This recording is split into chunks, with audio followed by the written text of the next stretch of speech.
အတွေးတွေကိုခဏရပ်ပြီးဒါရာနဲ့အတူ affirmation လေးတွေယူရင်စိတ်ခွန်အားလေးတွေဖြစ်ကြည့်လိုက်ကြရအောင်နော်အတိတ်ကနာကျင်မှုတွေကငါအနာဂတ်ကိုမတားဆီးနိုင်ပါဘူးအသက်ရှူထုတ်လိုက်တိုင်းငါအတွက်မလိုအပ်တဲ့အရာတွေအားလုံးကိုလွတ်ချလိုက်ပါပြီငါဟာတမိုးရှိတဲ့လူတစ်ယောက်ဖြစ်တဲ့အတွက်အကောင်းဆုံးသောအရာတွေနဲ့ထိုက်တန်ပါတယ်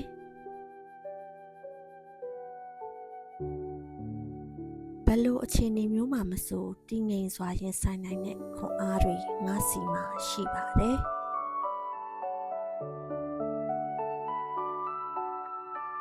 ငါရဲ့စိတ်နှလုံးသားလေးပြန်ကျန်းမာဖို့အတွက်ငါအချိန်ပေးနေပါပြီဖြည်းဖြည်းချင်းသွားနေတာဟာလည်းငါအတွက်တိုးတက်မှုပါပဲ